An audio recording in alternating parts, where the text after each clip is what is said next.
अध्याय 5 कार्रवाई चरण। अपने राज्य में एक बाजार का चयन करें, अधिमानतः घर के नजदीक, जिसमें आपकी रुचि हो सकती है। प्रत्येक उप बाजार या अलग पड़ोस की सूची बनाएं। प्रत्येक उप बाजार या अलग पड़ोस की सूची बनाएं। क्षेत्र की रोजगार तस्वीर का वर्णन करें। उप बाजार के अनूठे व्यक्तित्व का वर्णन करें। प्रत्येक उप बाजार या अलग पड़ोस की सूची बनाएं। निर्धारित आपूर्ति और मांग अनुमान अपनी टीम से पूछकर और दृश्य संकेतों को पढ़ना। इस अध्याय में दी गई जानकारी के आधार पर अपने निष्कर्षों की जांच करें। मानदंडों के आधार पर उप बाजारों का मूल्यांकन करें और तब अपना सब मार्केट चुनें। अध्याय 6 अपने हीरे को खुरदुरे स्थान में ढूंढना। डेटिंग जैसी निवेश संपत्तियों की पहचान करना। आप ये सुनिश्चित करना चाहते हैं कि आप बुद्धिमानी से चयन करें, क्योंकि आप समय, ऊर्जा और धन खर्च करेंगे। आप प्रयास में अपना दिल लगाएंगे और बड़े सपने देखें कि चीजें किस ओर ले जाएंगी। शायद ईव एक दीर्घकालिक प्रतिबद्धता रही हो, शायद शादी, किसी के साथ भी डेटिंग, किसी पुरानी संपत्ति को निशाना बनाकर। समय की भारी बर्बादी हो सकती है और यहाँ तक कि आपका बहुत सारा पैसा भी खर्च हो गया। मैं दोनों मामलों में अनुभव से बोलता हूँ। पिछले 5 अध्यायों के बाद आप देख सकते हैं कि बुद्धिमानी से चयन करने में एक लक्ष्य निर्धारित करना शामिल है, अपनी टीम का निर्माण, अपने बाजार का मूल्यांकन करने और उस पर ध्यान केंद्रित करने में। वास्तव में किसी संपत्ति का चयन करने से पहले बहुत सारी तैयारी की आवश्यकता होती है और आप जिसे तलाश रहे हैं,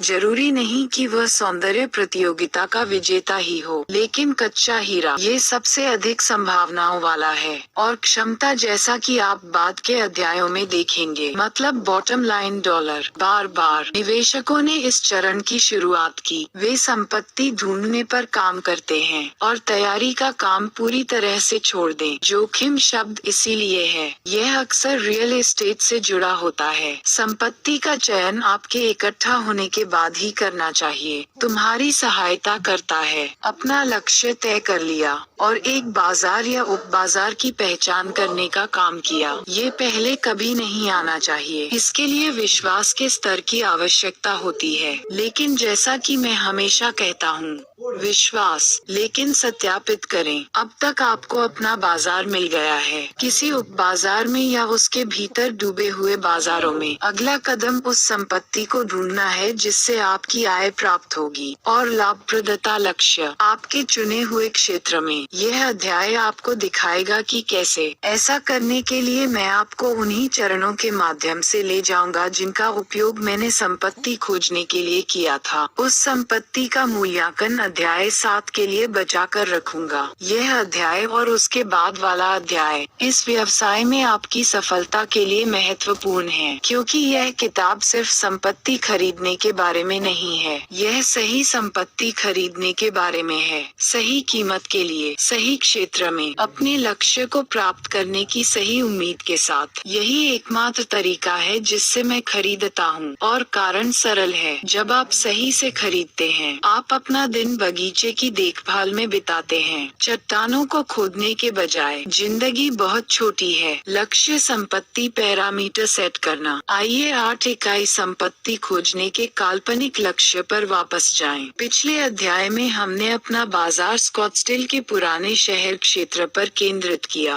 अब हमारे संपत्ति मापदंडों पर ध्यान केंद्रित करने का समय आ गया है। हमारा लक्ष्य वर्तमान में पड़ता है। हम पुराने शहर स्कॉट्सडेल में एक 8 यूनिट संपत्ति का अधिग्रहण करेंगे अगले 12 महीनों के भीतर। इससे कम से कम $4000 की औसत वार्षिक आय उत्पन्न होगी। अगले 5 वर्षों में तुम्हें पता है कि क्या होने वाला है ना? हमें अपनी 8 इकाई संपत्ति के बारे में और अधिक विशिष्ट जानकारी प्राप्त करने की आवश्यकता है। यह एक अस्पष्ट शब्द है। जब मैं इस व्यवसाय में शुरुआत ही कर रहा था, मैंने स्वयं संपत्ति की खोज की। अब मैं सूचीबद्ध और गैर सूचीबद्ध संपत्ति की जांच करने के लिए किसी को नियुक्त करता हूँ, ये पता लगाने के लिए कि मेरे मापदंडों पर क्या फिट बैठता है। आप सोच सकते हैं कि यह एक ऐसी विलासिता है जिसे केवल स्थापित निवेशक ही वहन कर सकते हैं, नहीं तो वह व्यक्ति जो मेरे लिए दलाल के रूप में काम करता है, और जब उसे कोई सौदा पूरा हो जाता है तो उसे भुगतान मिलता है। कोई भी इस प्रकार की सहायता वहन कर सकता है, और यह अमेरिका दोनों के लिए उपयोगी है। हम साथ मिलकर अपनी खोज पर ध्यान केंद्रित करने में सक्षम हैं, एक दूसरे को जवाबदेह ठहराएं और हमारी सफलता की संभावनाओं में सुधार करें। हाँ, अब हम हर हफ्ते 1 घंटे के लिए मिलते हैं। ये समय की बहुत बड़ी प्रतिबद्धता नहीं है, लेकिन ये बहुत अधिक मूल्य जोड़ता है मेरे लिए। मुझे किस प्रकार की संपत्ति में रुचि है, इसका सटीक अंदाजा लगाने से बहुत मदद मिलती है। इससे समय की काफी बचत होती है। मेरे दलाल को मुझ में केंद्रित रखता है और कार्य को प्रबंधनीय बनाने में मदद करता है। मैं इस बारे में बहुत विशिष्ट हूँ कि मैं क्या विचार करना चाहता हूँ। उदाहरण के लिए, हम अभी एक बाजार में देख रहे हैं 150 से अधिक यूनिट समुदाय के लिए उच्च दृश्यता वाले अच्छे स्थान पर प्रमुख सड़कों पर यातायात द्वारा ड्राइव करें, और 1928 के बाद निर्माण हुआ।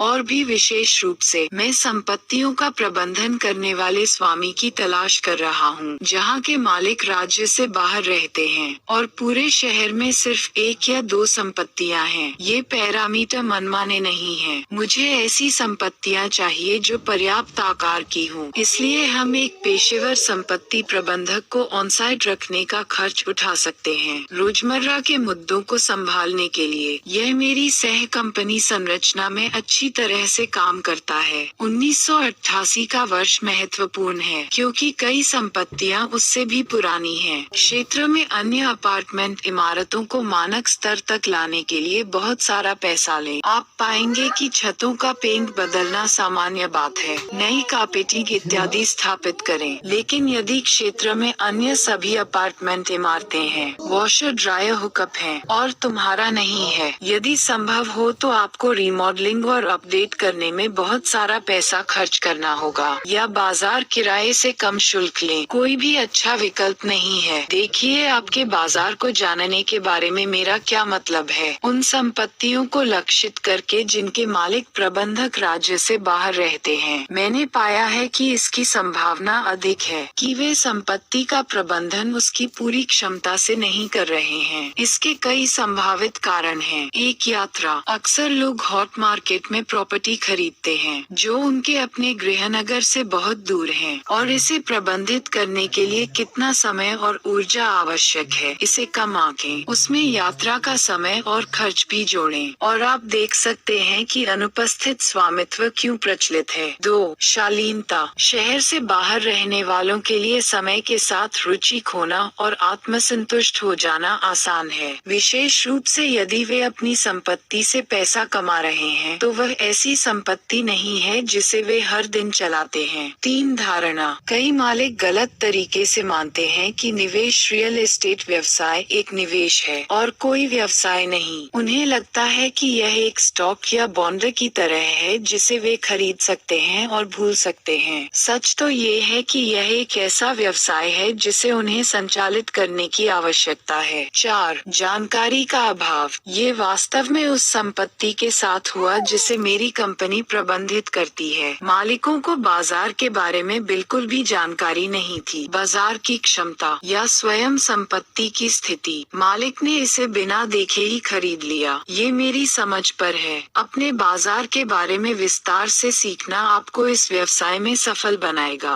प्रक्रिया के इस चरण के दौरान जारी रहता है। अंततः आप व्यक्तिगत संपत्तियों की खोज कर रहे हैं और वहाँ बहुत सारे हैं। आप ये सुनिश्चित करना चाहेंगे कि आपका लक्षित बाजार बहुत बड़ा न हो, या आप हजारों संपत्तियों पर विचार करना बंद कर देंगे। हम अंतिम अध्याय को बाजार की अवधारणा कह रहे हैं, और उप बाजार। सैन डिएगो में आपके पास गैसलैम्प क्वार्टर बाल्बोआ पार्क है, सीवल क्षेत्र पुराना शहर और कोरोनाडो द्वीप। न्यूयॉर्क में आपके पास ग्रीनविच विलेज सोहो है, अपर वेस्ट साइड, अपर ईस्ट साइड, ट्रिबेका, हार्लेम और मिडटाउन। फिर उन क्षेत्रों के भीतर उप बाजार हैं। शुरुआत में जाने जानें कि आप विशेष रूप से कहाँ होना चाहते हैं। आपको अपने तरीके से बाहर की ओर काम करना पड़ सकता है। यदि आपकी पहली पसंद के बाजार में कुछ नहीं है तो अन्य उप बाजारों से ऑर्डर करें। आप इस व्यवसाय में जितने अधिक स्थापित होंगे और उतने ही अधिक लोगों को अपने लक्ष्य के बारे में बताएंगे, उतनी ही अधिक अपॉर्चुनिटी आपके काम आएगी। कम से कम वे अवसर के रूप में तो सामने आएंगे, उनमें से कई ध्यान भटकाने वाले अवसर के रूप में छिपे हुए हैं। आप हवाई जहाज पर चढ़ने और कैलिफोर्निया से फ्लोरिडा तक उड़ान भरने के लिए उतने ही प्रलोभित होंगे, या वर्जीनिया से टेक्सास तक जब आप देखते हैं कि क्या दिखता है या बहुत अच्छा लगता है। केंद्रित रहो और अपने लक्ष्य पर दृढ़ रहें। हर चीज पर एक साथ विचार करने का प्रयास करना बहुत भारी है। विशेषज्ञ बनना, आपको अपने द्वारा चुने गए सब मार्केट में विशेषज्ञ बनना होगा और उस सीख का एक बड़ा हिस्सा बाजार मूल्यांकन चरण के दौरान होता है। लेकिन ऐसा तब भी होता है जब आप संपत्तियों का मूल्यांकन कर रहे होते हैं। एड ऑन ओप मानसिकता, वह सीखना जारी है हमेशा के लिए। आप कभी भी बाजार के बारे में पर्याप्त नहीं जानते और बाजार लगातार बदलता रहता है। मैं अपने आसपास की हर चीज को रियल एस्टेट के नजरिए से देखता, इसे बीमारी कहें, लेकिन हर कहानी मैं अखबार में पढ़ता हूँ। मेरी हर बातचीत में जो भी खुदरा केंद्र देखता, प्रत्येक सड़क के कोने पर स्टॉप लाइट लगाई गई, हर नया नियोक्ता या नियोक्ता विस्तार, इसका मुझ पर रियल एस्टेट से प्रभाव पड़ता है। उन्हें हर जगह देखें। मेरी आंखें प्रशिक्षित हो गई, परंतु यदि तुम्हारी इंद्रियां मेरी जितनी तीव्र नहीं है। विशेषज्ञ का दर्जा प्राप्त करने में आपकी सहायता के लिए यहाँ कुछ दिशा निर्देश दिए गए हैं। अपने शोध का प्रयोग करें। आपने जो शोध किया है और संपत्ति निवेश की तैयारी की है, व्यवस्थित एवं उपयोगी होना चाहिए। मेरे पास बाजार और संपत्ति की जानकारी व्यवस्थित है ताकि मैं किसी भी समय इसका उल्लेख कर सकूं, सिर्फ इसलिए कि मैं संपत्ति लक्ष्यीकरण चरण में हूं। इसका मतलब यह नहीं है कि मैंने अपने शोध को देखना बंद कर दिया है। जो कार्य आपने पहले किया वह आपकी बाइबल बन जाना चाहिए। अब जब आपने अपना बाजार अधिक विशिष्ट रूप से चुन लिया है तो इसे और अधिक गहनता से स्कैन करें। आपने महीनों पहले जो शोध किया था उसे लगातार अद्यतन किया जाना चाहिए। रियल एस्टेट एक तेजी से आगे बढ़ने वाला व्यवसाय है, इसलिए मैं हर समय शोध करता रहता हूँ। मैं जो कुछ भी देखता हूँ वह मेरे लक्षित बाजारों से संबंधित है।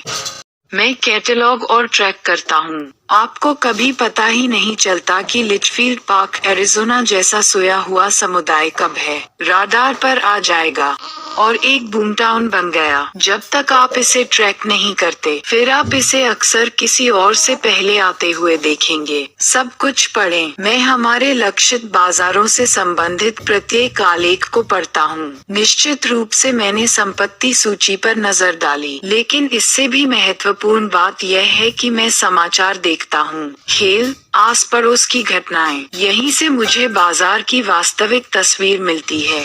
उदाहरण के लिए, मैं क्षेत्र से संबंधित किसी भी बड़ी घटना की तलाश करता हूँ। उदाहरण के लिए, स्कूल जिले द्वारा एक और प्राथमिक विद्यालय बनाने के लिए बॉन्ड पहल पारित करना। यह ऐसी खबर है जो लोगों को एक समुदाय की ओर आकर्षित करेगी। उसी प्रकार नए खुदरा केंद्र जैसी चीजें, किसी भूमि खंड का पुनः क्षेत्रीकरण, ऐतिहासिक स्थलों की घोषणाएं, अपराध रिपोर्ट, सभी का प्रभाव रियल एस्टेट से है। विभिन्न प्रकार की फीचर कहानियां जो सबसे धनी जिप कोड वाले समुदायों को रैंक करती हैं, जिनमें सबसे कम अपराध है और उसका स्कूल टेस्ट स्कोर सबसे अच्छा है। यहाँ तक कि सुबह की ट्रैफिक रिपोर्ट भी आपको बाजार के बारे में कुछ बताती है और यह वांछनीयता है। चारों ओर देखो, इससे पहले कि आप गंभीरता से किसी संपत्ति को नष्ट कर दें, आस पड़ोस पर ध्यान से देखो। मुझे अपने अनुभव से यह पता है, ऐसी कई अपार्टमेंट इमारतें हैं जिनका प्रबंधन हम करते हैं लेकिन हम उनके मालिक नहीं हैं।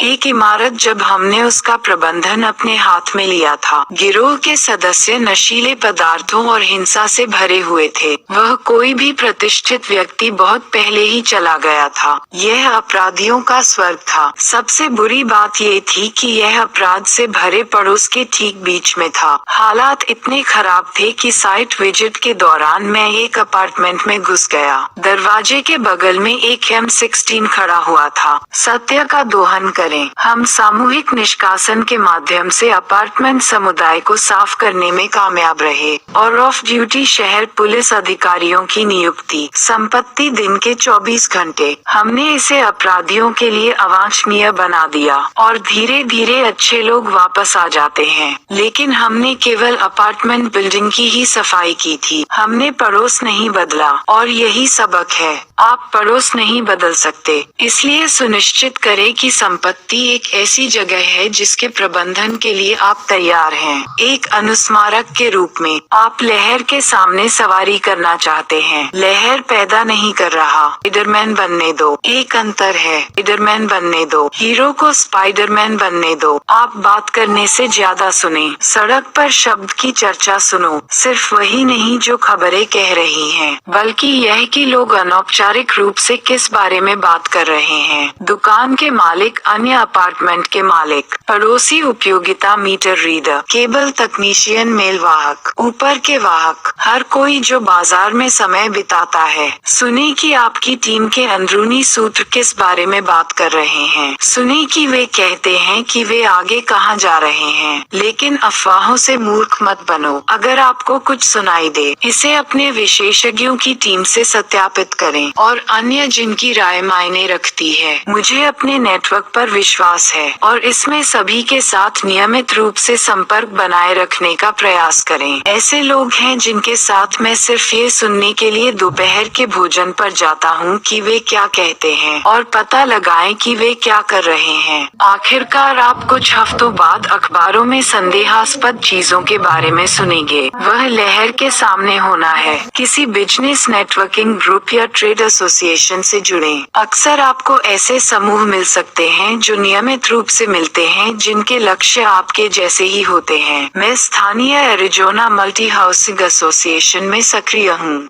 राष्ट्रीय बहु आवास परिषद, शहरी भूमि संस्थान, साथ ही राष्ट्रीय अपार्टमेंट एसोसिएशन और रियल एस्टेट प्रबंधन संस्थान। ये उन लोगों से मिलने के लिए अच्छी जगहें हैं जो मेरी टीम के लिए बहुमूल्य योगदान हो सकते हैं। उन लोगों को ढूंढने के लिए जिन्हें मैं नौकरी पर रखना चाहता हूँ। And to stay on top of issues that could affect my investment, it's और उन मुद्दों पर शीर्ष पर बने रहने के लिए जो मेरे निवेश को प्रभावित कर सकते हैं। स्वयं खोजें या किराए पर लें। आप ये सब फुटपाथ पर खुद से कर सकते हैं और यह शायद एक अच्छा विचार है। चाहे आप कोई भी रास्ता चुनें, नौकरी पर रखना या न रखना। एक तो आप उस संपत्ति के बारे में अधिक समझदार हो जाएंगे जिसे आप अनिवार्य रूप से खरीदते हैं, और दो, यह आपको आपके द्वारा किराए पर लिए गए ब्रोकर द्वारा आपको प्रस्तुत की गई संपत्तियों का बेहतर निर्णायक बना देगा। लेकिन इस सेवा को किराए पर देना,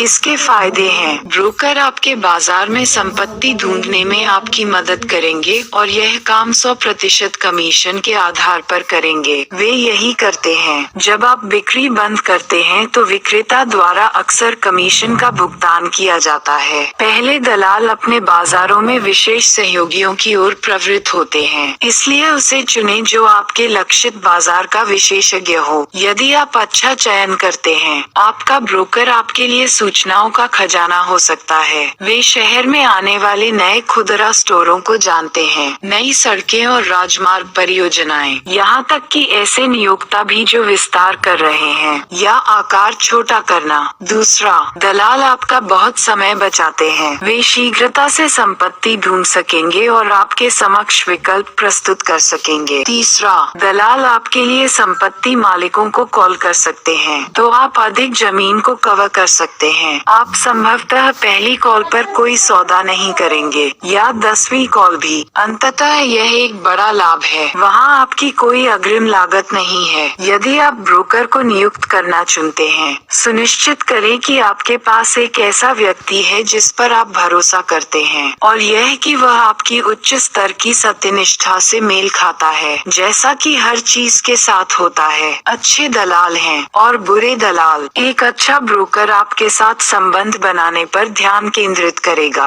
दीर्घकालिक बनाम कमीशन प्राप्त करने के लिए काम करना। अच्छे ब्रोकर वास्तव में जानते हैं कि बाजार में क्या चल रहा है। इसके अतिरिक्त वे ये जानने के लिए जाने जाते हैं कि बाजार में क्या चल रहा है। उन्हें अखबार में उद्धृत किया गया है। वे समुदाय में सक्रिय हैं। अच्छे दलाल अक्सर पत्रों और ईमेल के माध्यम से आपसे संवाद करते हैं। वे आपके व्यवसाय करने के तरीके में सक्रिय हैं। विवरणों का अनुसरण करके वे आमतौर पर बाजार में शीर्ष उत्पादक होते हैं। याद करना, विश्वास, लेकिन सत्यापित करें। सबसे कठिन रास्ता वह है जिस पर आप अकेले यात्रा करते हैं। आइलैंड में कोई व्यक्ति नहीं, कुछ भी बिक्री के लिए नहीं है। आपके बाजार को कई हफ्तों तक सीमित करने के बाद आपके उप बाजार को परिभाषित किया जा रहा है। वहाँ सब कुछ सीखना ही जानना है और समुदाय में व्यापारिक नेताओं के साथ बात कर रहे हैं। आपका ब्रोकर आपको बुरी खबर देता है। बिक्री के लिए ऐसा कुछ भी नहीं है जो आपके मानदंडों को पूरा करता हो। तो अब आप क्या करते हैं? क्या आपको आगे बढ़ना चाहिए? शहर के दूसरे हिस्से में देखना शुरू करें। तब तक प्रतीक्षा करें जब तक कोई उपयुक्त चीज बाजार में न आ जाए। बिल्कुल नहीं, आप बस एक ऐसी संपत्ति खरीदने का कदम उठाते हैं जो तकनीकी रूप से बिक्री के लिए नहीं है। कई बार जब कोई संपत्ति सूचीबद्ध होती है तब तक बहुत देर हो चुकी होती है। उस समय तक आप अन्य संभावित खरीदारों के साथ प्रतिस्पर्धा कर रहे हैं और एक विक्रेता के साथ काम कर रहा हूँ जिसने इस कीमत पर एक पज स्थापित किया है जिस पर वह कायम रहना चाहेगा। जब मैं किसी विशेष क्षेत्र में सवारी करने लायक लहर देखता हूँ, मैं बिक्री के संकेत के जमीन में धंसने का इंतजार नहीं करता, मैं इसके लिए जाता हूँ। अक्सर बिक्री के लिए संकेत कभी भी जमीन पर नहीं उतरता क्योंकि अन्य लोग इस प्रवृत्ति को पहचानते हैं आपके ऐसा करने से पहले, और तुम्हें इससे हरा दूंगा। यहाँ मुद्दा रियल एस्टेट को सही तरीके से खरीदने का है। यह इस बारे में नहीं है कि संपत्तियां बिक्री के लिए हैं या नहीं। आपने ये कहावत तो सुनी होगी कि हर चीज सही कीमत पर बिकती है। विल यहाँ भी वही सच है। 2000 की शुरुआत से कई संपत्तियों को पुनर्खरीद कर दिया गया। बिक्री के लिए सूचीबद्ध नहीं थे, वे सभी पहली चाल चलकर ही हासिल कर लिए गए। मालिक से संपर्क करने में, तो आप ये कैसे करते हैं? मालिक से संपर्क करने में, मालिक से संपर्क किया जा रहा है। जब आप निवेश रियल एस्टेट उद्योग में काम करना शुरू करते हैं, आपको जल्द ही एहसास हो जाएगा कि इस दुनिया में कोई गोपनीयता नहीं है। मेरा मतलब ये है, इंटरनेट पर 10 मिनट से भी कम समय में आप जिस घर में रह रहे हैं उसका मूल्य मैं पता कर सकता हूँ। कितने वर्ग फुट, कितने शयन कक्ष और स्नानघर, आपने इसके लिए क्या भुगतान किया और कब किया, ये जहाँ स्थित है वहाँ कैसा दिखता है, और कई मामलों में उपग्रह कैमरे द्वारा ली गई इसकी वास्तविक हवाई तस्वीर देखना। क्या इससे आपको हैरानी हुई? खैर, आप लंबे समय तक आश्चर्यचकित नहीं होंगे क्योंकि यह बिल्कुल उसी प्रकार की जानकारी है जिसे आप खींच रहे होंगे। इंटरनेट स्वयं, जैसे ही आप संपत्तियों की जांच करते हैं, हर चीज का उल्लेख केवल सार्वजनिक रिकॉर्ड के मामले के रूप में किया गया है। हर चीज का उल्लेख केवल सार्वजनिक रिकॉर्ड के मामले के रूप में किया गया है। कोई भी स्रोत इस जानकारी को अवैध या संदेहास्पद परिभाषित नहीं करता है। वास्तव में उनमें से अधिकांश सरकारी एजेंसियों से हैं। यहाँ मेरी बात बस इतनी सी है, यदि मैं आपके घर के बारे में वह जानकारी प्राप्त कर सकूं, आप जिस भी इमारत को खरीदने में रुचि रखते हैं उसके बारे में पता लगा सकते हैं, जिसमें मालिक का नाम, पता और फोन नंबर शामिल है। किसी संपत्ति के बारे में जानकारी प्राप्त करने का यह एक आसान तरीका है, और जितना हो सके उतना जानना आपके लिए हमेशा बेहतर रहेगा। आप सीधा तरीका भी अपना सकते हैं और निवासियों से संपत्ति प्रबंधक से पूछें। रियल एस्टेट दलाल जो क्षेत्र में काम करते हैं, कर निर्धारणकर्ता का कार्यालय, हकदार कंपनियां। कभी कभी जब आप किसी संपत्ति के मालिकों की तलाश करते हैं, आप पाएंगे कि इसका स्वामित्व किसी निगम के पास है,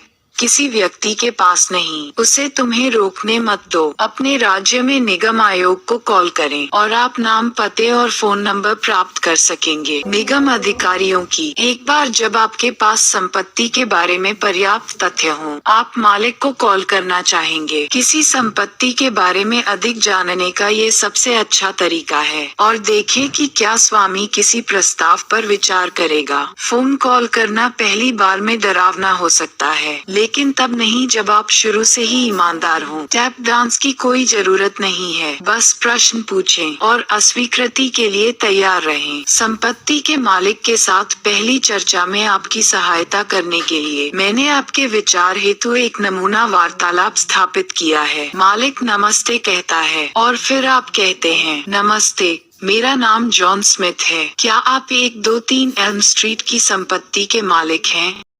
और फिर आप कहते हैं, नमस्ते, मेरा नाम जॉन स्मिथ है। क्या आप 123 एल्म स्ट्रीट की संपत्ति के मालिक हैं? इस बिंदु पर मालिक सोच रहा है कि आप एक बंधक दलाल हैं जो उसे पुनर्वित्त दिलाने की कोशिश कर रहा है। अब फोन रखना चाहता हूँ। हाँ, लेकिन मालिक कहता है, हाँ मैं हूँ। और आप कहते हैं, आपकी संपत्ति मेरी सूची में 10 में से एक है जो मेरे मापदंडों पर फिट बैठती है। पुराने शहर स्कॉट्सडेल में 8 प्लेक्स का, और मैं इसे खरीदने के बारे में आपसे बात करना चाहूँगा। अब मालिक सोच में पड़ गया। ये लड़का कौन है और क्या वह प्रतिष्ठित है? क्या वह एक दलाल है जो सिर्फ बिक्री सूची प्राप्त करने की कोशिश कर रहा है, या यह एक वास्तविक खरीदार है? मालिक का कहना है कि मुझे इसमें दिलचस्पी हो सकती है। आपके मन में क्या था? आपके कहने से पहली बात यह है कि मैं लिस्टिंग की तलाश में रहने वाला ब्रोकर नहीं हूँ, और मैं कहना चाहूँगा कि हम यहाँ जो भी बात करते हैं वह गोपनीय है, और मैं आपको एक गोपनीयता अनुबंध भेजने के लिए तैयार हूँ। मैं इसे तुरंत मेरे द्वारा हस्ताक्षरित आपको फैक्स कर दूंगा। मालिक अब सोच रहा है कि गोपनीयता समझौता बहुत पेशेवर है, उसे वह पसंद है, यह वैध लगता है। तो मालिक कहता है, 3, हम किस तरह के पैसे की बात कर रहे हैं? और आप कहते हैं, मैं आज कोई प्रस्ताव देने के लिए तैयार नहीं हूँ, लेकिन एक बार मुझे आपकी संपत्ति के संचालन के बारे में और अधिक जानकारी मिल जाएगी, मुझे एक औपचारिक प्रस्ताव मिलेगा। आप 1 सप्ताह के भीतर, यदि आप मुझे कुछ बुनियादी जानकारी दे सकें, मुझे तुरंत एक प्रस्ताव मिल सकता है। मेरा प्रस्ताव मेरे निवेश पर रिटर्न पर आधारित होगा, और मुझे पता नहीं चलेगा कि रिटर्न क्या है जब तक मैं संपत्ति के संचालन को नहीं देखता। इस समय आप किसी भी प्रकार का प्रस्ताव देने की स्थिति में नहीं हैं, क्योंकि आप नहीं जानते कि संपत्तियां कैसे काम कर रही हैं। याद करना, सही खरीदारी का मतलब परिचालन प्रदर्शन के आधार पर खरीदारी करना है। विक्रेता ये जानकारी देने में अनिच्छुक हो सकता है, या वह इसके बारे में खुला हो सकता है। आपको मालिक को समझाना होगा कि वह आपको ये जानकारी देकर कोई जोखिम नहीं उठा रहा है, और जब तक वह ऐसा नहीं करेगा तब तक उसे कोई प्रस्ताव नहीं मिलेगा। इसके बाद मालिक कहता है कि तुम्हें किस तरह की जानकारी चाहिए, और आप कहते हैं, शुरुआत के लिए मुझे रेंट रोल की आवश्यकता होगी, जो इकाइयों की एक सूची है और वे कितने पैसे के लिए किराए पर लेते हैं। आपके वर्तमान अधिभोग में आपके परिचालन व्यय की भी आवश्यकता है। किराया रोल और वर्तमान अधिभोग दर एक संपत्ति कैसे संचालित होती है, इसके 2 प्रमुख संकेतक हैं। खरीद मूल्य स्थापित करने के लिए जानकारी के ये 2 टुकड़े महत्वपूर्ण हैं, जैसा कि हम अगले अध्याय में चर्चा करेंगे। संभवतः आपको यहाँ विक्रेता को शिक्षित करते हुए पाया जाएगा और उसे निर्धारित करने में मदद करना। संपत्ति का वास्तव में मूल्य क्या है? स्वामी कह सकता है कि मैं आपको वह जानकारी नहीं भेजना चाहता, जिस पर आप कहते हैं, ठीक है, मैं इस जानकारी के बिना आपको उसे एक प्रस्ताव दे सकता हूँ, लेकिन जब तक मुझे नहीं पता कि संपत्तियाँ कैसे काम कर रही हैं। यदि हम आगे बढ़ने का निर्णय लेते हैं तो प्रस्ताव नाटकीय रूप से बदल सकता है और मैं ये जानकारी खरीदारी प्रक्रिया के दौरान देखूंगा। बेहतर होगा कि मुझे अभी सूचित किया जाए और आपको तुरंत एक उचित प्रस्ताव प्रदान करें। यदि और कुछ नहीं तो आपको यह आकलन मिल जाएगा कि आपकी संपत्ति का मूल्य कितना है। मैं आगे चलकर इस पर दोबारा बातचीत नहीं करना चाहूँगा। मालिक को ये समझना होगा कि यहाँ कोई जोखिम नहीं है। यह वह जानकारी है जिसे आपको देर सबेर जानना आवश्यक होगा और जितनी जल्दी हो उतना अच्छा है। साथ ही यहाँ अगले अध्याय में आप कुछ भी खरीदने से पहले संपत्ति परिचालन की विस्तार से समीक्षा करेंगे, इसलिए इस जानकारी को गुप्त रखने का कोई मतलब नहीं है। फिर आप कहते हैं कि मुझे अपने और अपनी कंपनी के बारे में कुछ बताओ, जिस पर आप कहते हैं हम शहर में एक रियल एस्टेट निवेश कंपनी है और पुराने शहर के स्कॉट्सडेल केंद्र के पास इस 1 मील क्षेत्र में संपत्तियों की तलाश कर रहे हैं। सही जानकारी के साथ हम 1 सप्ताह के भीतर प्रस्ताव देने के लिए तैयार हैं। अगर मालिक ने आपसे आपकी कंपनी के बारे में पूछा, अपनी कंपनी के बारे में अपने 32वें भाषण के लिए तैयार रहें। इस बिंदु पर मालिक एक और विश्वसनीयता जांच कराना चाह सकता है। यहाँ विचार यह सुनिश्चित करना है कि वह आपके पेशेवर को अविश्वसनीय रूप से जानता है और आपका मतलब व्यवसाय से है। आपको ये प्रदर्शित करना होगा कि आप सौदे को अंजाम तक पहुंचाने में सक्षम हैं और यह कि आप जो चाहते हैं उसके बारे में आप निर्णायक हैं। तो मालिक कह सकता है, यह अच्छा प्रतीत होता है, मैं आपको वह जानकारी दूंगा जिसकी आपको आवश्यकता है। आप बताओ। तो संक्षेप में बताने के लिए, आप मुझे किराया रोल दिलाने जा रहे हैं और कल सुबह तक अधिभोग और परिचालन व्यय। मैं आपको तुरंत अपना गोपनीयता अनुबंध भेजने जा रहा हूं और मैं आपकी जानकारी प्राप्त होने के 1 सप्ताह के भीतर आपको अपना प्रस्ताव पत्र भेजने जा रहा हूं। कॉल समाप्त करने के लिए क्रिया आइटम को पुनः स्थापित करें और वितरण योग्य तिथियां निर्धारित करें। तब मालिक शायद कहता है कि मैं आपसे सुनने के लिए उत्सुक हूं। अलविदा और धन्यवाद। और फिर आप कहते हैं, बढ़िया, मैं आपके पास वापस आऊंगा। आपके समय के लिए धन्यवाद। आपके समय के लिए धन्यवाद। अलविदा। सौहार्दपूर्ण आशावादी स्वर में कॉल समाप्त करें। यदि विक्रेता को रुचि नहीं है तो मालिक कहेगा कि नहीं, मुझे रुचि नहीं है, और फिर तुम कहते हो, मैं देखता हूँ। क्या मैं आपको अपनी जानकारी भेज सकता हूँ और संपर्क में रह सकता हूँ, और यदि आप पुनर्विचार करें तो कृपया मुझे कॉल करें। अस्वीकृति की स्थिति में पुल को न जलाएं। आज मेरे पास बहुत सी संपत्तियाँ हैं, मूल रूप से उन लोगों के स्वामित्व में थे जो पहले इसे बेचने में रुचि नहीं रखते थे। इन लोगों के संपर्क में रहें और तिमाही में एक बार कॉल करें। उन्हें अपनी मेलिंग सूची में रखें।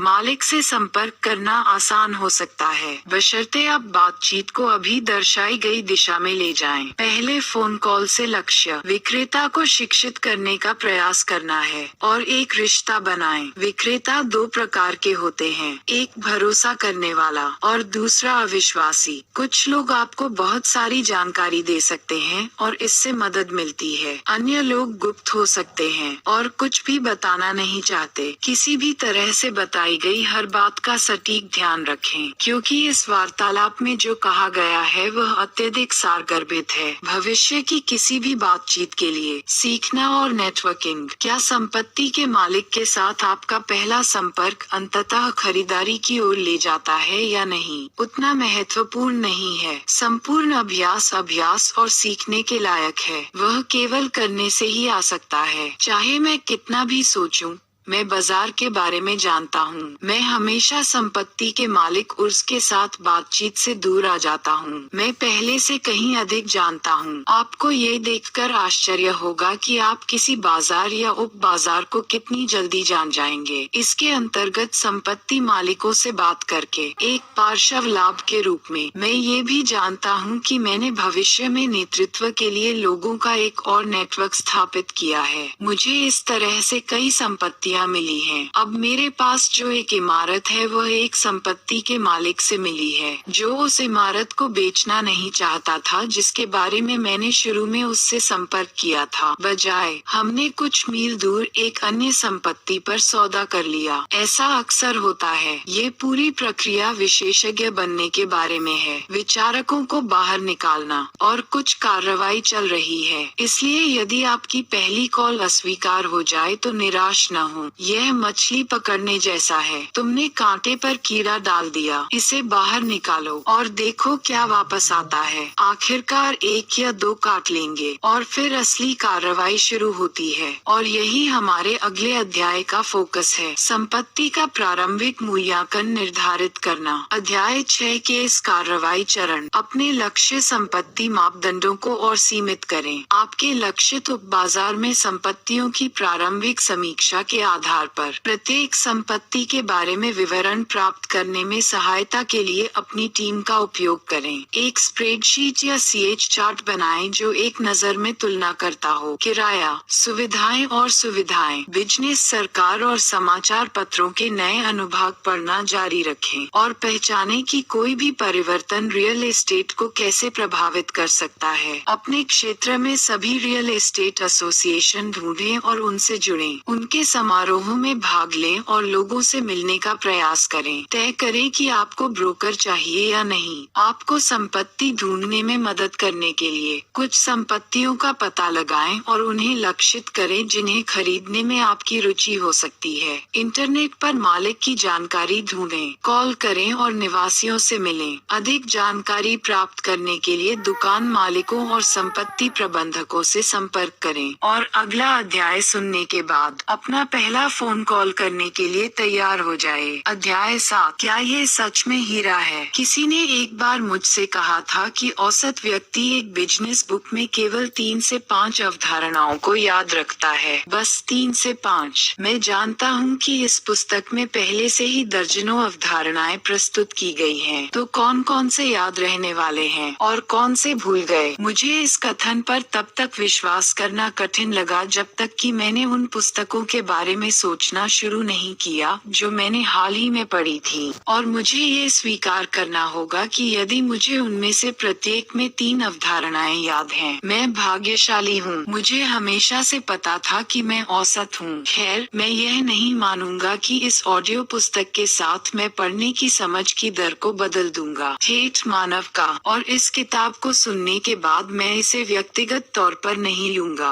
आप हर एक चीज को बरकरार नहीं रखते, लेकिन अगर आपको इस अध्याय की अवधारणाएं याद नहीं होंगी तो मुझे निराशा होगी। वास्तव में यदि आप इस पुस्तक में सुनी गई बाकी सभी बातें भूल जाते हैं, आशा है कि यह एक ऐसा अध्याय है जो न केवल आपको याद होगा लेकिन अक्सर देखें, क्योंकि यदि आप इस प्रक्रिया में महारत हासिल कर लेते हैं तो मैं यहाँ इसका खुलासा कर रहा हूँ। आपका जीवन किराए की संपत्ति में एक निवेशक है होगा असीम रूप से आसान। असीम रूप से। ये सच है कि इस व्यवसाय में आपकी सफलता आपकी तैयारी का परिणाम है। यही संदेश है और इस पुस्तक के प्रारंभिक अध्यायों का उद्देश्य। लेकिन इसकी परवाह किए बिना कि आप कितने तैयार हैं, आप कुछ ही सेकंड में अपने लिए आपदा खड़ी कर सकते हैं। यदि आप हीरे का पता नहीं लगा सकते, क्यूबिक जिरकोनियम से किसी खराब सौदे की बिंदीदार रेखा पर अपना नाम हस्ताक्षर करने में यही समय लगता है। मैं जानता हूँ कि यह बहुत डरावना लगता है। एक अच्छे सौदे को अलग करने वाले छोटे छोटे अस्पष्ट क्षेत्र हैं। किसी बुरे से कोई सौदा या तो अच्छा होता है या बुरा।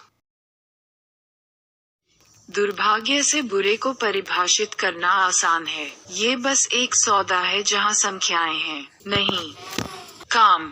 दूसरे शब्दों में यह वह जगह है जहाँ अनुमानित नकदी प्रवाह होता है। आय घटा कुल व्यय निम्न के बराबर है या ऋणात्मक संख्या।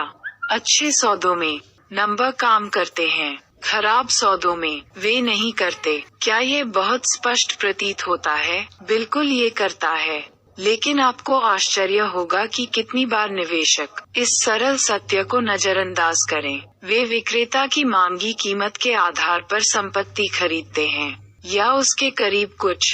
संपत्ति के परिचालन प्रदर्शन के बजाय यहाँ संपत्ति निवेश के बारे में कुछ सिद्धांत दिए गए हैं। हमें अभी मेज पर आने की जरूरत है। विक्रेता द्वारा मांगी जा रही कीमत अप्रासंगिक है। आप संपत्ति का मूल्य निर्धारित करते हैं, जो आपका ऑफर बन जाता है। एकाधिक इकाइयों के साथ प्रोक्तीस मूल्य संपत्ति के वर्तमान नकदी प्रवाह पर आधारित है। ये 3 सिद्धांत इस अध्याय में बाकी सभी चीजों की नींव हैं। ऐसा इसलिए है क्योंकि इस अध्याय में मैं आपको अपने निजी सिस्टम के माध्यम से ले चलूंगा। एकाधिक इकाइयों के लिए संपत्ति मूल्यांकन निर्धारित करने के लिए इसे 5 चरण या संपत्ति मूल्यांकन कहा जाता है, और मैंने पिछले 15 वर्षों से इसका उपयोग किया है, बिना स्थायी परिणाम के। यहाँ ये संक्षेप में है। 1. संपत्ति आय सत्यापित करें। 2. खर्चों की पुष्टि करें। 3. शुद्ध परिचालन आय निर्धारित करें। 4. राजधानियां जीशान दर और मूल्यांकन ज्ञात करें। और 5. ऋण भुगतान और अपने लाभ या नकदी पर नकदी की गणना करें। मैं संपत्ति के लिए शुरुआती नकदी प्रवाह तय करने के लिए उन 5 चरणों का उपयोग करता हूं, और एक प्रस्ताव मूल्य पर पहुंचे। ऐसा करने के लिए हम खर्चों से जुड़ी हर चीज पर गौर करते हैं, जिसमें हमारा ऋण भुगतान भी शामिल है। अंततः हमारे पास संपत्ति के लिए निचली रेखा की एक ठोस तस्वीर है और अपनी पेशकश देने की स्थिति में हैं। जब आप इस प्रक्रिया के बारे में इस तरह से सोचेंगे तो आपको इस प्रक्रिया के महत्व का एहसास होगा। क्या आप बिना देखे म्यूचुअल फंड में अपना पैसा लगाएंगे? कमाई का प्रदर्शन। क्या आप अपना पैसा वार्षिकी में डालेंगे? यदि आपको वार्षिक ब्याज दर का पता नहीं है, शायद नहीं। रियल एस्टेट में निवेश क्यों करेंगे? बिना किसी उचित अनुमान के आपके निवेश पर रिटर्न क्या होगा? रियल एस्टेट निवेश में निवेश पर रिटर्न भी कहा जाता है कैश ऑन सी कैश, और यह प्रतिशत के रूप में आपका शुद्ध नकदी प्रवाह है, आपके डाउन पेमेंट का। उदाहरण के लिए, यदि आप संपत्ति पर $1,00,000 लगाते हैं और इससे प्रति माह $1,000 की आय होती है, आपकी नकदी पर नकदी प्रति वर्ष 12% है। इतना खराब भी नहीं। लेकिन अगर वही संपत्ति वह प्रति माह $500 लाती, आपका 6% रिटर्न आपके समय के लायक नहीं लग सकता है। जैसा कि आप सुनते हैं, आप देखेंगे कि यह निर्णय लेना जल्दबाजी क्यों है। आगे इस अध्याय में मैं जिस प्रक्रिया का वर्णन करूंगा, आपको संपत्ति का मूल्य निर्धारण करने में सक्षम बनाएगा। वास्तव में भौतिक निरीक्षण किए बिना। आपने मुझे सही सुना। 95% से अधिक प्रस्ताव हम देते हैं। मैं समुदाय का दौरा नहीं करता इससे पहले कि मैं मूल्यांकन पूरा करूं और प्रस्ताव पेश करूं। संपत्ति का दौरा करके मैं वास्तव में क्या हासिल कर सकता हूं, जो मैं इस बिंदु पर विक्रेता से नहीं सीख सका। यदि मैंने व्यक्तिगत रूप से हर एक संपत्ति का दौरा किया जिस पर मेरी कंपनी विचार कर रही है, यदि मैंने व्यक्तिगत रूप से हर एक संपत्ति का दौरा किया जिस पर मेरी कंपनी विचार कर रही है, हम हमेशा संपत्तियों का दौरा करते रहेंगे और वास्तव में उन्हें खरीदने के लिए उनके पास कोई समय नहीं बचा है। इस स्तर पर किसी भी कमी को पूरा करने के लिए मैं अपनी टीम पर भरोसा करता हूँ। एक संपत्ति के बारे में मेरी जानकारी में इसका स्पष्ट उदाहरण, हमने पिछले सप्ताह ही 100 और पर एस्क्रो खोला है।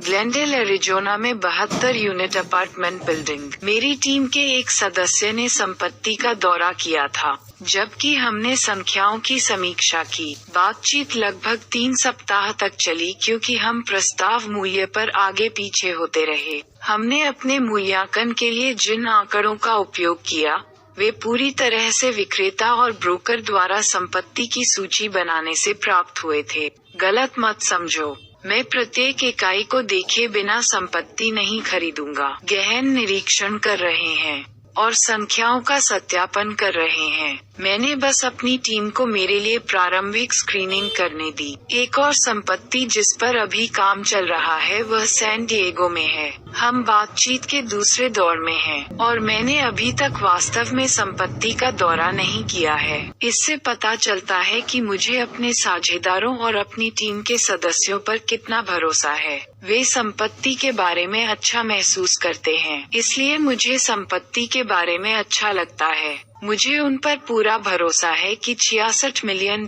का अधिग्रहण क्या हो सकता है। इन दो कहानियों के साथ मेरा कहना ये है कि ऑफर संख्याओं को देखने के अवसर से ज्यादा कुछ नहीं है और एक संपत्ति कैसा प्रदर्शन करेगी इसके बारे में एक शिक्षित अनुमान लगाएं। नकदी प्रवाह के संदर्भ में एक संक्षिप्त पर आधारित टॉपलाइन मूल्यांकन जैसा कि हम अध्याय में बाद में चर्चा करेंगे, आपको संपत्ति के बारे में सूक्ष्म विवरण में पता चलेगा। एक बार जब आप संपत्ति बांध लेते हैं, इसे अनुबंध के तहत प्राप्त करके, तभी आप निरीक्षण अवधि शुरू करते हैं जिसे उचित परिश्रम कहा जाता है। लेकिन आइए हम खुद से आगे न बढ़ें। आइए 5 चरणों वाले संपत्ति मूल्यांकन पर एक नजर डालें। इससे हमें वह जानकारी मिलेगी जो हमें कहने के लिए चाहिए या फिर प्रॉपर्टी निवेश के लिए न जाएं। पहला कदम, संपत्ति आय सत्यापित करें। भले ही विक्रेता किराए की संपत्ति पर वर्तमान आय का खुलासा करता हो, या तो प्रो फॉर्मा दस्तावेज के माध्यम से या मौखिक रूप से, इसे सत्यापित करें। संपत्ति आय पहली और शायद सबसे महत्वपूर्ण है। जब निवेश संपत्ति खरीदने की बात आती है तो कारक आपके प्राथमिक निवासी बंधक के विपरीत, जिसे बैंक आपकी अपनी संपत्ति के साथ सुरक्षित रखता है। किराए पर निवेश संपत्ति ऋण अक्सर आय सृजन क्षमता द्वारा सुरक्षित होते हैं। संपत्ति का ही, यदि आप तुरंत आय का सत्यापन नहीं करते हैं, आपको बैंक के लिए ये बाद में करना होगा। इसलिए वर्तमान जैसा कोई समय नहीं है और यह एक बहुत ही वेरिएबल आपको बिना आगे बढ़े ही बता देगा क्या ये संपत्ति आपके समय के किसी भी अधिक मूल्य के लायक है। इससे पहले कि हम बहुत दूर निकल जाएं, आइए कुछ शर्तों को परिभाषित करें। किसी भी संपत्ति पर विचार करने के लिए 3 प्रकार की आय होती है: वास्तविक आय, वास्तविक संभावित आय और भविष्य की संभावित आय। वास्तविक आय पिछले 12 महीनों में संपत्ति द्वारा अर्जित कुल आय है। वास्तविक संभावित आय, क्या वह कुल आय है जो संपत्ति पिछले 12 महीनों में उत्पन्न कर सकती थी? क्या सभी इकाइयां 100% भरी हुई थीं और मालिक ने आय के अन्य सभी अवसरों का लाभ उठाया है? भविष्य की संभावित आय, यह वह कुल आय है जो संपत्ति आज के बाजार किराए पर उत्पन्न कर सकती है। 100% अधिभोग और पूरा फायदा उठा रहे हैं। आय के अन्य सभी अवसर और अन्य सभी आय अवसरों का पूरा लाभ उठा रहे हैं। परंपरागत रूप से कई संपत्ति मालिक अपनी संपत्ति बेचने का प्रयास करेंगे। भविष्य की संभावित आय के आधार पर इसे वास्तविक आय पर खरीदना आपके हित में है।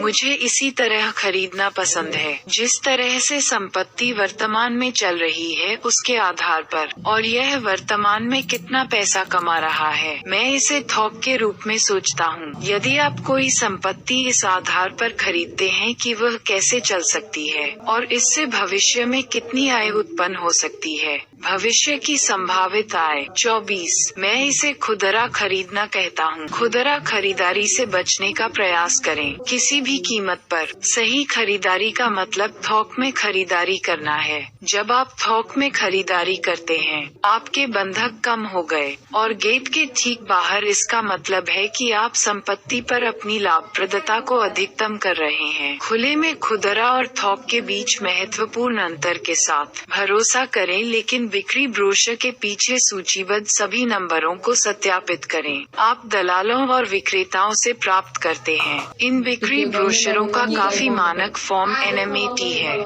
इन बिक्री ब्रोशरों का काफी मानक फॉर्म NMAT है। आमतौर पर सामने की तरफ इमारत की एक तस्वीर होती है और पीछे बहुत सारी संख्याएं हैं जो गुण संचालन प्रदर्शन को दर्शाता है। इससे पहले कि आप यह अफवाह फैलाएं कि केन मैकिलरॉय दलालों से नफरत करते हैं। मुझे पता है कि मैंने अब तक जितने भी बिक्री ब्रोशर देखे हैं उनमें सबसे नीचे ये शब्द हैं। ये ब्रोकरेज कंपनी कोई वारंटी या प्रतिनिधित्व नहीं देती है। इस ब्रोशर की सामग्री के बारे में इसकी सटीकता की स्वतंत्र रूप से पुष्टि करना आपकी जिम्मेदारी है। और योग्यताएं, कोई भी अनुमान, राय, अलग अलग विकल्पों या अनुमानों का उपयोग किया जाता है, केवल उदाहरण के लिए हैं और वर्तमान का प्रतिनिधित्व नहीं करते या संपत्ति का भविष्य का प्रदर्शन। यह अस्वीकरण ये स्पष्ट करता है कि एक स्मार्ट निवेशक इस ब्रोशर में प्रत्येक संख्या को अवश्य सत्यापित करें। यदि आप नहीं करते हैं, वे मूल रूप से इस एक कथन के साथ कह रहे हैं, यह आपकी अपनी गलती है। यहाँ बताया गया है कि आप बिक्री विवरणिका में विशिष्ट संपत्ति प्रो फॉर्मा पर संख्याओं से आय का सत्यापन कैसे करते हैं। इस उदाहरण में मैं जो जानकारी उपयोग करूंगा वह फीनिक्स एरिज़ोना में एक वास्तविक संपत्ति से है। यूनिट मिश्रण और किराया अनुसूची। यूनिट मिश्रण और किराया अनुसूची एक तालिका है जो आमतौर पर किराए की संपत्ति ब्रोशर प्रदर्शन में होती है। यह इकाइयों की संख्या सूचीबद्ध करता है, वर्ग फुटेज और किराया।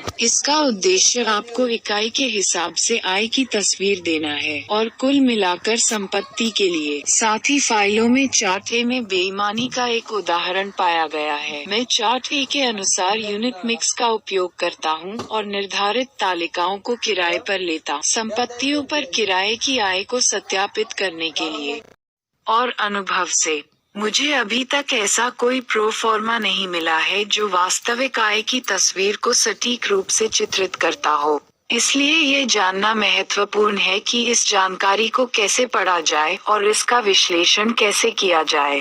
आइए चार्ट बी को थोड़ा करीब से देखें। इस जानकारी के साथ मालिक आपको बता रहा है कि इस संपत्ति की 8 इकाइयों का कुल किराया कितना है। $4000 प्रति माह है। कुल किराया कॉलम में सूचीबद्ध किराए के आधार पर, लेकिन इस विशेष टेबल पर विक्रेता ने वास्तविक किराए को दर्शाने के लिए किराए के आगे तारांकन चिन्ह लगा दिया। निचले हैं सिग्निफी वर्तमान में छोटा प्रिंट देखें। एक अनुभवहीन खरीदार इस तालिका को देख सकता है और निष्कर्ष निकालें कि $4000 संपत्ति की वास्तविक आय है। लेकिन तथ्य ये है, और विक्रेता की स्वयं की स्वीकारोक्ति से, जो वैसे दुर्लभ है, ये $4000 भविष्य की संभावित आय है, ऊंचे किराए पर आधारित, जो बाजार किराए के स्तर पर हो भी सकता है और नहीं भी।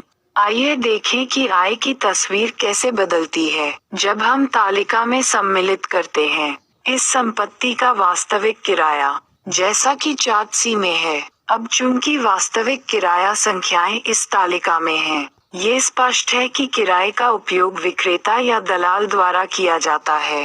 पूरे $63 प्रति यूनिट अधिक थे। संपत्ति वास्तव में क्या उत्पन्न कर रही है उससे अधिक। 12 महीने की अवधि में ये $6048 के बराबर है। यदि आपने ये संपत्ति विक्रेता प्रो फॉर्मा के आधार पर खरीदी होगी, आपकी आय नीचे $6000 से अधिक रही होगी। आपको क्या उम्मीद थी? यह अच्छा नहीं है, लेकिन क्या होगा यदि विक्रेता छोटे प्रिंट में वास्तविक किराया संख्या प्रकट नहीं करता है ब्रोशर प्रो फॉर्मा पर, और आमतौर पर उनका खुलासा नहीं किया जाता है? फिर आपको रेंट रोल का अनुरोध करना होगा और अपनी गणना के लिए उन संख्याओं का उपयोग करें। आपको इस जैसे ब्रोशर पर छोटे प्रिंट वाले शेखी बघारों को भी सत्यापित करना चाहिए, वास्तविक किराया रोल से उनकी तुलना करके।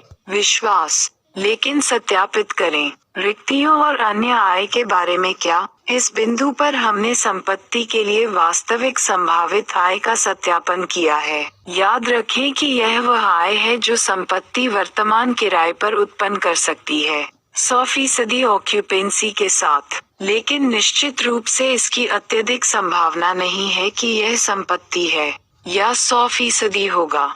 अब से अनंत काल तक प्रत्येक वर्ष का प्रत्येक दिन। इसलिए हमें रिक्ति को ध्यान में रखना होगा और अंदर बाहर आने जाने वाले निवासियों का टर्नओवर। और जब हम इस पर हैं, हमें कपड़े धोने की सुविधाओं जैसे स्रोतों से उत्पन्न किसी भी अन्य आय पर विचार करना चाहिए, पार्किंग वगैरह। विशिष्ट प्रो फॉर्मा इन मानों को भी सूचीबद्ध करता है और आश्चर्य की बात यह है कि ये संख्याएं मुझे अधिकांश समय गलत पाई गई हैं। रिक्तियां आमतौर पर कम बताई जाती हैं और अन्य आय आमतौर पर बहुत अधिक होती है। यहाँ मुख्य बात ये प्रयास करना और प्रोजेक्ट करना है कि भविष्य में रिक्तियां और अन्य आय क्या होंगी। ये जानकर अच्छा लगा कि आप कहाँ थे, लेकिन आप कहाँ जा रहे हैं यह वास्तव में अधिक महत्वपूर्ण है। इसीलिए विंडशील्ड इतनी बड़ी है और पिछला दृश्य दर्पण बहुत छोटा है। सामान्य ज्ञान आपको बताएगा कि यदि कोई अपार्टमेंट किराए पर नहीं है, इससे आय नहीं हो रही है और इससे आपका नकदी प्रवाह कम हो जाता है। भले ही रिक्ति दर प्रो फॉर्मा पर सूचीबद्ध हो, इसे अपनी टीम के संपत्ति प्रबंधक से सत्यापित करें। वह आपको बता सकेगा कि ऊपर सूचीबद्ध रिक्ति दर क्या है या नीचे बाजार का औसत, और यह जान लेंगे क्योंकि रिक्तियां अधिकतर एक कार्य होती हैं, बाजार के भीतर आपूर्ति और मांग का। आप ये जानकारी मासिक किराया रोल देखकर भी पा सकते हैं और पट्टों पर तारीखें आगे बढ़ाएं। प्रो फॉर्मा पर आय अनुभाग वह है जहां विक्रेता संपत्ति की आय सूचीबद्ध करता है और रिक्ति दर ये किराए से होने वाली आय को दर्शाता है, संपत्ति के लिए औसत रिक्ति को घटाकर, और इसे संपत्ति द्वारा उत्पन्न अन्य आय में जोड़ देता है। विशिष्ट प्रो फॉर्मा आय तालिका तारांकन चार्ट डी में जैसा दिखता है, जिसमें फीनिक्स में संपत्ति से सीधे ली गई जानकारी शामिल है। इस वास्तविक दुनिया के उदाहरण में विक्रेता या दलाल रिपोर्ट कर रहा है संपत्ति के लिए कुल आय प्रति वर्ष $45,120 होना, 7% रिक्ति दर का उपयोग करना और अन्य आय में $480। ऐसा लगता है कि यह बहुत अच्छा है, लेकिन किराए का आंकड़ा देखिए। ये यूनिट मिश्रण और किराया अनुसूची पर सूचीबद्ध बढ़ी हुई किराया संख्याओं पर आधारित है।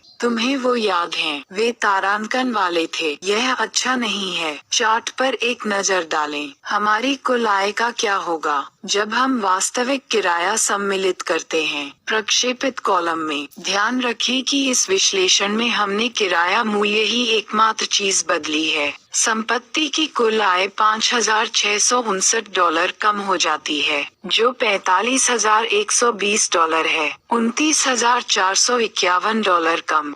ये बहुत पैसा है, विशेषकर यदि आप इस पर भरोसा कर रहे हैं। हकीकत दुख देती है, विशेष रूप से यदि आप इसे आता हुआ नहीं देखते हैं। आइए अब सहयोगी फाइलों में चार्ट ई को देखें। कुल आय के 3 आंकड़े देखें। $45,120 का सेलर प्रो फॉर्मा नंबर। पिछले वर्ष की वास्तविक संख्या $41,800 थी और प्रक्षेपित संख्या है $29,451 का। सबसे पहले विक्रेता प्रोफार्मा आय संख्या की तुलना करें। पिछले वर्ष के साथ वास्तव में आय संख्या होगी। यह आपको बताता है कि रिपोर्ट की गई विक्रेता प्रो फॉर्मा आय है $3,320 अधिक है पिछले वर्ष के परिचालन से आय की तुलना में, जो $45,120 है, कम $41,800। विक्रेता ये कह रहे हैं कि आप पिछले वर्ष की तुलना में परिचालन में सुधार कर सकते हैं, और वे ये भी नहीं जानते कि आप किस प्रकार के प्रबंधक होंगे। ये चापलूसी नहीं है, यह अधिक तेज जैसा है। जैसा कि मुझे यकीन है आपने अनुमान लगा लिया होगा। जब मैं अपना प्रस्ताव तैयार करता हूँ, मैं अन्य 2 आय संख्याओं की उपेक्षा करता हूँ और मेरे स्वयं के अनुमानित आंकड़े का उपयोग करें, वह जो वास्तविक संपत्ति के किराए को ध्यान में रखता है। इस रणनीति का सबसे अच्छा हिस्सा ऐसा इसलिए है क्योंकि संख्याएं वास्तविक हैं। प्रक्रिया के दौरान उनका बचाव करना आसान होता है। बातचीत प्रक्रिया के दौरान उनका बचाव करना आसान होता है। आय को सत्यापित करना इतना आसान है, और इस प्रकार की विसंगति को पकड़ना कितना आसान है ये संख्याओं में है। जैसा मैंने कहा था, आय अक्सर फुलाया जाता है, इसलिए यदि प्रो फॉर्मा पर संख्याओं के बीच अंतर हो तो चौंकिए मत। और आपके द्वारा प्रक्षेपित संख्याएं हजारों की संख्या में हैं, यह आम बात है। इससे पहले कि हम आय के विषय को छोड़ें, आइए भविष्य की संभावित आय पर चर्चा करें। भविष्य की उस संभावित आय को याद करें। वह कुल आय है जो पीआर संपत्ति उत्पन्न कर सकती है। आज के बाजार किराए पर 100% अधिभोग और पूरा फायदा उठाकर आय के अन्य सभी अवसरों में से आप अपनी आय सत्यापन प्रक्रिया के माध्यम से पता लगा सकते हैं। बताया गया है कि किराए बाजार से काफी नीचे हैं। ये बोर्डवॉक कार्ड के लिए आपका अग्रिम हो सकता है, इसलिए इसे अपनी बनियान के पास रखें। यह इस प्रकार की उल्टा क्षमता है, वह संपत्ति जिसके बारे में निवेशक सपना देखते हैं। आय सत्यापित के साथ अब समय आ गया है कि हम अपना ध्यान अपनी ओर मोड़ें। खर्चों के लिए दूसरा चरण, खर्चों की पुष्टि करें। व्यय विचार करने योग्य दूसरा महत्वपूर्ण चर है। जैसा कि मैंने पहले कहा था, शुद्ध परिचालन आय की परिभाषा, The definition of net operating income. क्या आय में से व्यय घटा है? पिछले अनुभाग में हमने आपको अनुमान लगाने के लिए समीक्षा करने के लिए आवश्यक विशिष्टताएं दिखाई थी।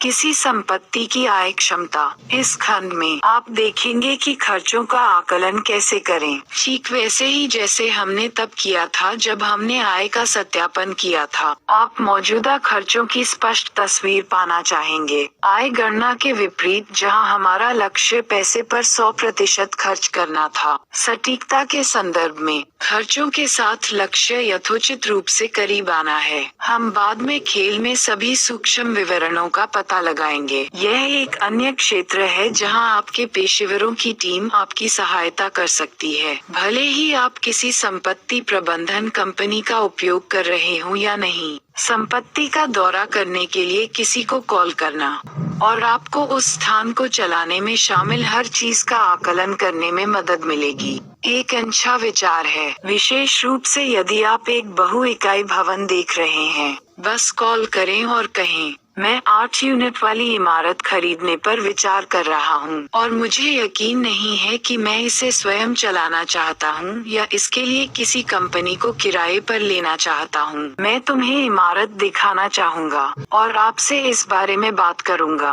आप संपत्ति प्रबंधन प्रतिनिधि के साथ लगभग 1 घंटा बिताते हैं। समय का अच्छा निवेश होगा और यदि आपको उस व्यक्ति को प्रति घंटे परामर्श शुल्क देना है तो यह इसके लायक है। बैठक का उद्देश्य 2 गुना रखें। पहला, आप सीखना चाहेंगे कि संपत्ति को चलाने के लिए क्या करना होगा, और दूसरा, आप खर्चों को कम करने के तरीके के बारे में जानकारी प्राप्त करना चाहेंगे। ध्यान रखें, इस प्रक्रिया में इस बिंदु पर आपका लक्ष्य चल रही सेवाओं का अंदाजा लगाना है और मरम्मत, साथ ही भवन को अपग्रेड करने की भी आवश्यकता हो सकती है। बाद में इस प्रक्रिया में आप बहुत अधिक विस्तार में जाएंगे। यह मोटे आंकड़ों को कागज पर उतारने का समय है और विश्लेषण करें कि क्या आवश्यक मरम्मत की लागत आएगी, फिर भी आपको लाभदायक होने की अनुमति देगा। जगह को सही स्थिति में लाने के लिए पर्याप्त खर्च करने के बीच एक वास्तविक मतपत्र का उत्तर देने वाला कार्य होता है और अधिक खर्च करना। दोबारा,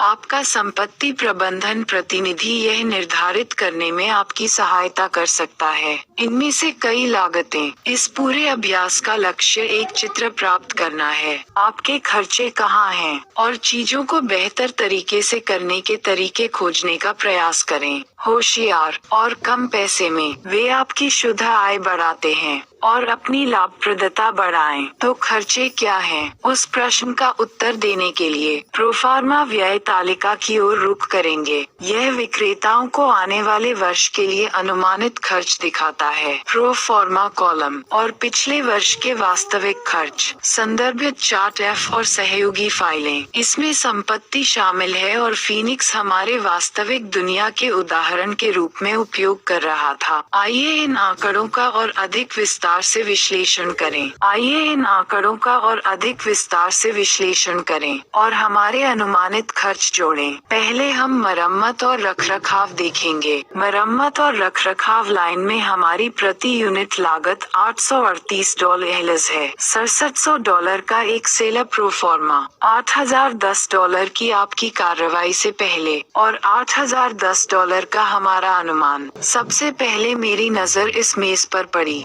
एक विक्रेता प्रोफार्मा एक मूल्य कम था पिछले वर्ष की वास्तविक संख्या की तुलना में। किसी कारण के लिए विक्रेता या दलाल चाहता है कि खरीदार उस पर विश्वास करें कि मरम्मत और रखरखाव वास्तव में नीचे चला जाएगा। वास्तव में इस विक्रेता का अनुमान है कि मरम्मत और रखरखाव में $1300 से अधिक की कमी आएगी वास्तविक पूर्व वर्ष की लागत से। यहाँ अंगूठे का एक नियम है, जैसे जैसे संपत्तियाँ पुरानी होती जाती हैं, मरम्मत और रखरखाव की लागत बढ़ जाती है। सामान्य ज्ञान कहता है कि आने वाले वर्ष में खर्चे होंगे समान या अधिक होगा। हम यहाँ इसे सरल रखेंगे। मेरे अनुमानों के प्रयोजनों के लिए मैं वास्तव में पिछले वर्ष की संख्या का उपयोग करूँगा, $8010 का, ये जानते हुए भी कि यह संख्या कम हो सकती है। समय ही बताएगा।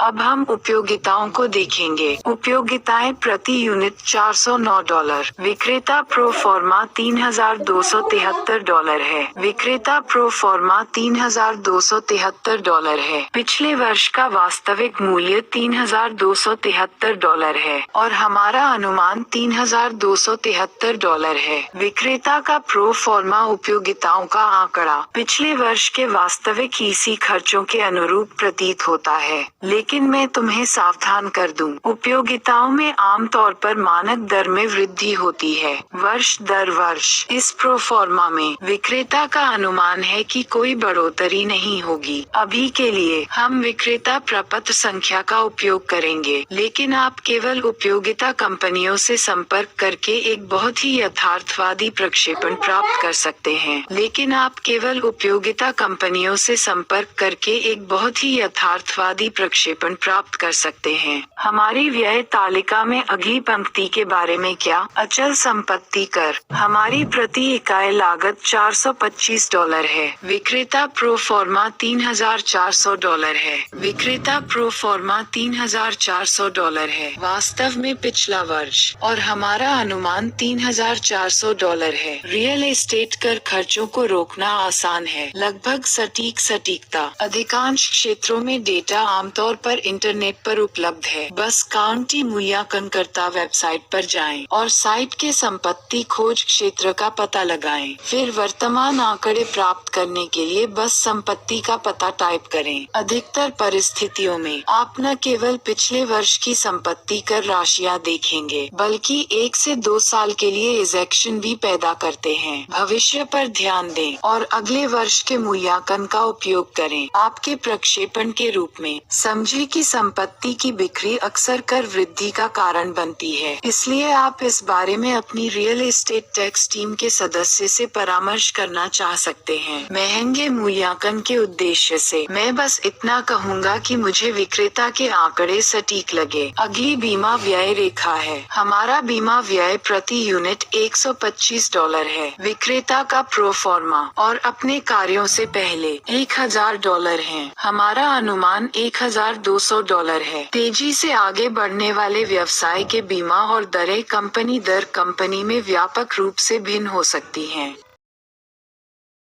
मेरा सुझाव बात यह है कि आपको संपत्ति पर बोली लगाने के लिए कुछ बीमा एजेंट मिलते हैं और अपने अनुमानों में उस संख्या का उपयोग करें। जैसे जैसे आपका बिजनेस बढ़ता है, आप अपनी सभी संपत्तियों को एक थोक बीमा कार्यक्रम के अंतर्गत बंडल कर सकते हैं, जिससे काफी बचत होती है। हम इसे प्रतिवर्ष सुरक्षित बोलियों में करते हैं। फीनिक्स संपत्ति पर महंगे विश्लेषण के लिए हम अपना अनुमानित आंकड़ा बढ़ाएंगे प्रति वर्ष $11200 तक, मेरे व्यक्तिगत अनुभव के आधार पर। अंत में हम प्रतिस्थापन रिजर्व पर गौर करेंगे। हमारे पास प्रति यूनिट $150 का प्रतिस्थापन रिजर्व है। सेलर प्रो फॉर्मा $1200 है। पिछला वर्ष वास्तव में सूचीबद्ध नहीं है और हमारा अनुमान $1200 है। प्रतिस्थापन आरक्षित निधि व धनराशि है जिसे आपने अलग रखा है पूंजीगत वस्तुओं के अपरिहार्य प्रतिस्थापन के लिए, जैसे उपकरण, कालीन, काउंटरटॉप, छतें इत्यादि। जब मैं देखता हूँ तो बहुत घबरा जाता हूँ। जैसा कि यह तालिका इंगित करती है, विक्रेता ने पिछले वर्ष संपत्ति पर एक पैसा भी खर्च नहीं किया। इसके अतिरिक्त दलाल या विक्रेता ने नए खरीदार के लिए अतिरिक्त $1200 का अनुमान लगाया। और मेरा विश्वास करो, ये कोई उपहार नहीं है। यह मुझे बताता है कि यह संपत्ति कुछ विलंबित रख रखाव है और यह संभवतः $1200 के आंकड़े से भी अधिक है। इस प्रस्ताव के प्रयोजनों के लिए मैं अभी यह संख्या $1200 रखूंगा, लेकिन संपत्ति पर चलने के बाद हालांकि मेरी राय बहुत अलग हो सकती है। समायोजित व्यय, Adjusted expenses. इस बिंदु पर हमारे पास अपना विश्लेषण पूरा करने के लिए आवश्यक संख्याएं हैं। ऐसा करने के लिए हम अपना कैलकुलेटर निकालते हैं और व्यय योग चलाएं। ध्यान रखें कि हमने संपत्ति का दौरा नहीं किया है और एक बार हम ऐसा करते हैं, हम इन नंबरों को फिर से समायोजित कर सकते हैं। हमारे निरीक्षण के दौरान हमें जो मिला उसके आधार पर क्या योग सहयोगी फाइलों के चार्ट जी में पाए जाते हैं। कुल व्यय रेखा पर नजर डालें और देखें कि संख्याएं कैसे भिन्न हैं। जैसा कि आप देख सकते हैं, सीमा महत्वपूर्ण है। $15,573 से $17,083 तक। ये हमारे अनुमानित खर्चों के बीच $1,510 का अंतर है। संपत्ति को संचालित करने के लिए और विक्रेता प्रोफार्मा खर्च। क्या आपने ये संपत्ति बिना इस प्रक्रिया से गुजरे खरीदी है? वह $1,510 हो सकता है कि पैसा आपकी निचली रेखा से ठीक बाहर हो। तीसरा कदम, शुद्ध परिचालन आय निर्धारित करें। संपत्ति के लिए अपनी आय क्षमता निर्धारित करने के बाद और आपके पास खर्चों का अच्छा अनुमान है, आपको शुद्ध परिचालन आय निर्धारित करने की आवश्यकता है। या एक वाय में ये बहुत महत्वपूर्ण संख्या है, क्योंकि अंततः आप अपना प्रस्ताव इसी पर आधारित करेंगे। इसकी गणना करने के लिए आप बस अपने खर्चों को अपनी आय से घटा दें। उम्मीद है कि अंत में आप एक बड़ी सकारात्मक संख्या प्राप्त करेंगे। जितनी बड़ी होगी उतना बेहतर होगा। लेकिन इससे पहले कि जब आप नंबर देखें तो आप बहुत उत्साहित हो जाएं, जो शुद्ध नकदी प्रवाह का एक संकेतक है। याद रखें कि इस संख्या में आपका ऋण भुगतान शामिल नहीं है। ऋण का भुगतान इस बात से निर्धारित होगा कि आप संपत्ति के लिए कितना भुगतान करते हैं। आपका डाउन पेमेंट और ब्याज दर वाय या शुद्ध परिचालन आय में के बराबर होती है, आय माइनस खर्च। अब आइए साथी फाइलों में चार्ट एच और आय को देखें। अब आसान हिस्सा, अपनी अनुमानित कुल आय लें। चार्ट आयु में $29,451 का और अपने अनुमानित कुल खर्च घटाएं। चार्ट आय में $17,083 का। अपनी शुद्ध परिचालन आय प्राप्त करने के लिए $22,000 का $368। आइए चार्ट जे में नोआ को थोड़ा करीब से देखें। पूरी तस्वीर चित्रित करने के लिए ये तालिका एक क्रूर तथ्य उजागर करती है। विक्रेताओं की प्रो फॉर्मा शुद्ध परिचालन आय पूरे $7,169 अधिक है हमारे अनुमानित नेट ऑपरेटिंग में आने से। यह एक महत्वपूर्ण अंतर है और निश्चित रूप से असफलता के लिए एक बेखबर खरीदार खड़ा कर दिया होगा। मैं फिर से कहूँगा, शुद्ध परिचालन आय एक बहुत ही महत्वपूर्ण संख्या है और कुछ ही मिनटों में आप देखेंगे कि क्यों। चरण 4, पूंजीकरण दर और मूल्यांकन ज्ञात करें। पूंजीकरण दर। मैं जानता हूँ आप सोच रहे हैं कि यह बहुत जटिल लगने लगा है। निश्चित रूप से तीसरे वर्ष का कॉलेज लेखांकन। क्या इससे पहले कि आप सुनना बंद करें, मुझे समझाने की अनुमति देंगे? पहले तो ये जितना है उससे कहीं अधिक जटिल लगता है। अमानवीय चमत्कारिक शर्तें। पूंजीकरण दर शुद्ध परिचालन आय है, खरीद मूल्य से विभाजित। इसलिए पूंजीकरण दर बराबर है शुद्ध ऑपरेटिंग आय खरीद मूल्य से विभाजित। तो अब आप सोच रहे हैं कि कर सकते हैं, मैं पूंजीकरण दर की गणना कैसे कर सकता हूँ जबकि मुझे अभी तक खरीद मूल्य पता नहीं है। आखिरकार मैं इस संपूर्ण अभ्यास के माध्यम से यही जानने का प्रयास कर रहा हूँ। मुझे मत बताओ कि बीजगणित शामिल है। नहीं, बीजगणित शामिल नहीं है। ये वास्तव में बहुत आसान है। यहाँ खरीद मूल्य वास्तव में खरीद खरीद मूल्य रुझान है। The purchase price here is actually the purchase price trends. आपके बाजार में तुलनीय भवन के लिए तो ये बहुत ही आकर्षक शब्द है। वास्तव में ये कुछ ऐसा है जिसे आप दलालों से बहुत आसानी से प्राप्त कर सकते हैं। रियल एस्टेट अभिकर्ता, Real estate agents. या यहाँ तक कि संपत्ति के लिए प्रो फॉर्मा दस्तावेज भी। व्यवसाय के लोग आपकी टीम के सदस्य हैं। या तो आपके बाजार के लिए पूंजीकरण दर पता चल जाएगी या इसकी गणना करने में आपकी सहायता करें, और इसमें बस इतना ही है, यह निर्धारित करने के लिए कि संपत्ति का वास्तविक मूल्य कितना है। दूसरे शब्दों में संपत्ति का मूल्यांकन। आप बस शुद्ध परिचालन आय को विभाजित करें पूंजीकरण दर से। जिस नंबर पर आप पहुंचते हैं मूल्यांकन है। पिछले फॉर्मूले में इसे क्रय मूल्य कहा जाता था और मूल्यांकन आपका प्रारंभिक प्रस्ताव है। सूरज, Saul. Proper the value and offer price equals. उचित मूल्य और प्रस्ताव मूल्य बराबर है और एक y पूंजीकरण दर से विभाजित। तो चलिए अपने वास्तविक दुनिया के उदाहरण को जारी रखें। फीनिक्स संपत्ति प्रो फॉर्मा में प्रयुक्त पूंजीकरण दर 8.74% था। ब्रोकर द्वारा उपयोग की जाने वाली एक मानक दर। इस स्तर पर सभी मुद्दे पूंजीकरण दर प्रदान करते हैं, अन्यथा बहुत बाद तक बहुत अधिक प्रयास करने का कोई मतलब नहीं है।